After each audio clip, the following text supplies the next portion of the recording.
to Herstory of China, where we unravel the stories of women too often left in the footnotes of history. I'm your host, Zhang Shi. Today, we're diving deep into the shifting tides of women's status in ancient China, from matrilineal claims and warrior queens to Confucian patriarchy and foot binding. Let's go back, way back. Before dynasties ruled, early Chinese clans practiced matrilineal inheritance. Some even lived under what we might call matriarchal societies. Women held spiritual, economic, and leadership roles. But this began to change with the Xia dynasty, around 2146 BCE. It was the first hereditary monarchy in China, where power was passed from father to son, and through the end of brother's life and younger brother's death. And with that, the slow but steady rise of patriarchy.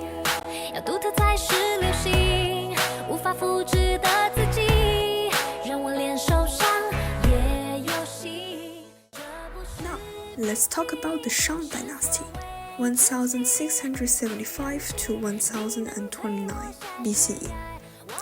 This is where the picture gets complex. Oracle bones, the earliest form of Chinese writing, tell us women weren't sidelined. They led armies, owned land, served as ministers, performed sacred rituals. One fascinating figure, a Shang princess who married into Chu nobility, one of the first recorded political marriages in Chinese history. Women were still respected, even powerful, but the roots of noble male dominance were growing. The death of Shang was a power struggle in a hereditary system where the nobility had too much power.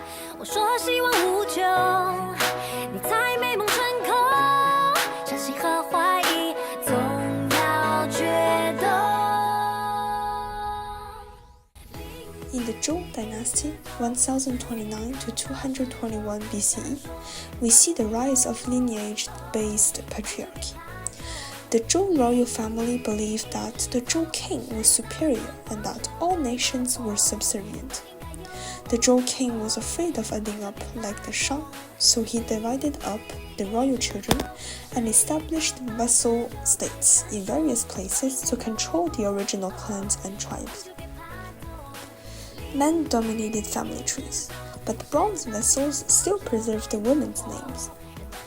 Then came the Qin dynasty, 221 to 207 BCE, China's first empire.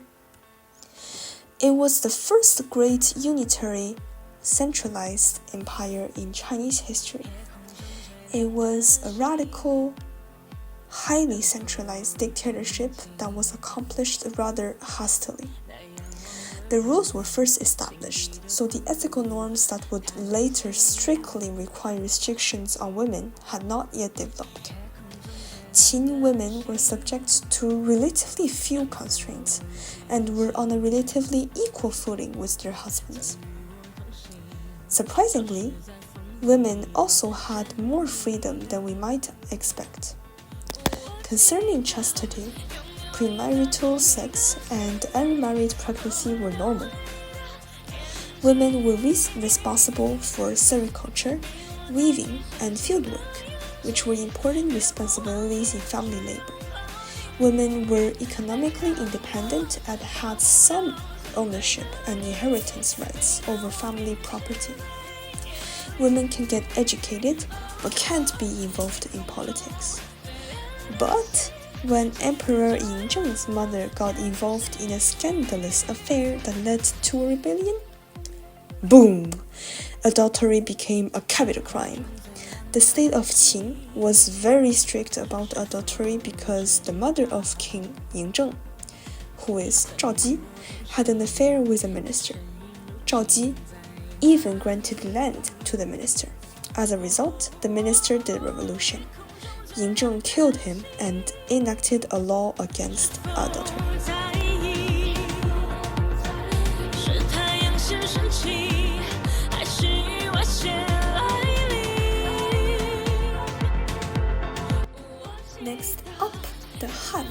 dynasty, 206 BCE to 220 CE. This is when Confucianism reshaped everything. At the end of Qin, the rules were too strict, so people suffered. Qin Shang and Wu Guang started a revolution. In early Han times, women still had relative freedom. Remarriage was accepted.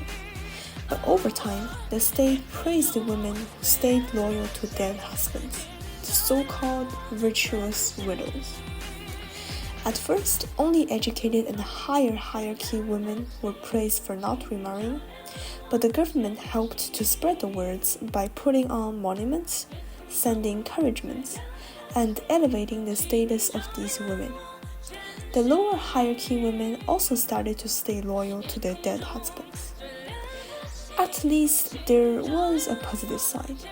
Well, kinda.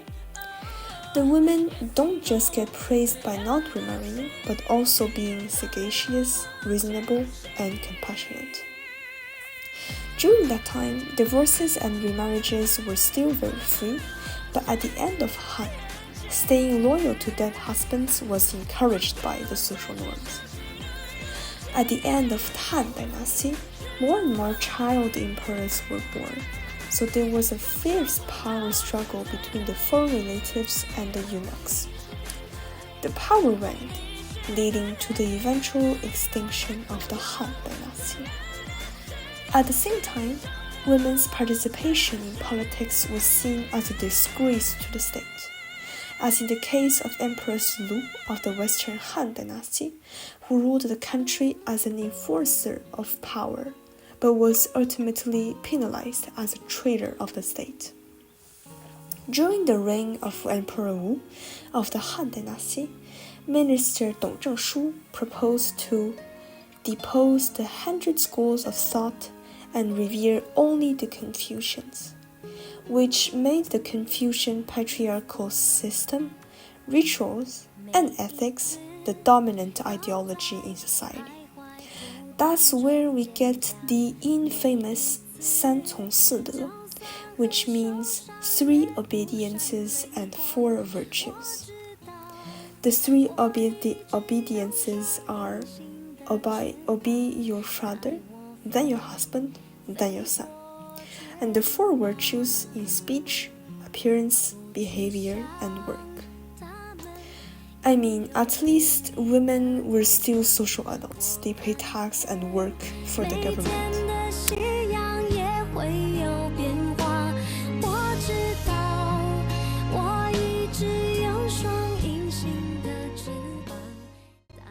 After the Han collapsed, everything got chaotic. And in chaos, there was opportunity. Sangguo, in English 3 kingdoms, from 220 to 280 CE. Confucianism declined, and jurisprudence developed. Because of the initial political turmoil of the dynasty, later emperors tried to seize the throne, resulting in the rights and laws not being taken seriously. As a result of the decline of kingship, certain economic and educational rights, and the influence of ethnic minority marriage, rituals, and customs. So the mix between Han and Hu, who were the barbarians at that time, the expression of personal emotions, marital autonomy, and the quest for marital equality have emerged in marriages. Some parents show their recognition of the freedom of marriage. The 3 Kingdoms period banned women from political roles, but later dynasties like the Jin, 16th Kingdom, and the Northern and Southern dynasties from 265 to 589 CE began to relax the rules. Some allowed divorce and female inheritance. Some even let women enlist in the military. Confucian values weakened, and new Buddhist influences promoted gender equality.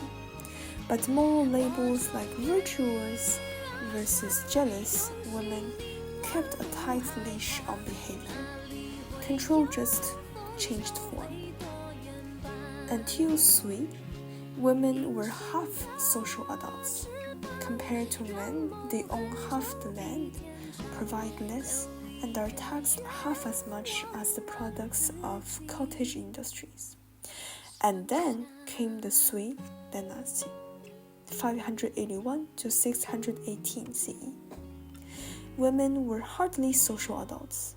They were essentially withdrawn from the national economy, with no land, no agricultural produce, no taxes on cottage industry products, no public labor, etc. On the positive side, the government did not just do this simply to reduce the status of women, but it was a measure taken because of the increase in the population, the informed stage of a greater understanding of the biological differences between men and women.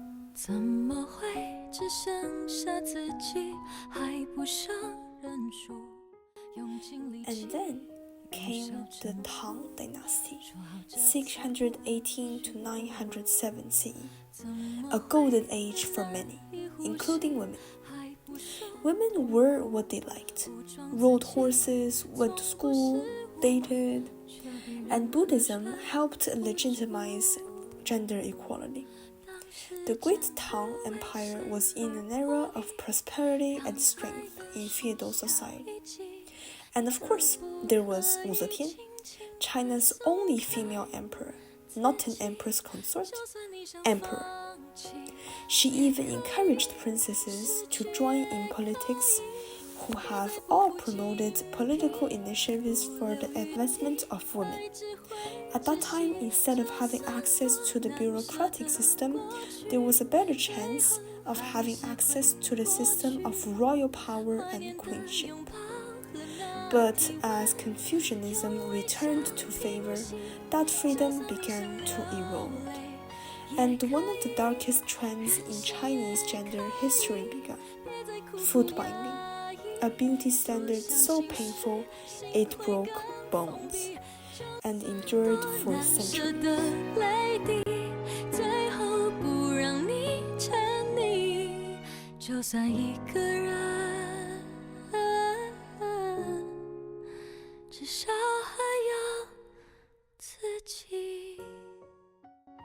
So what does this timeline tell us?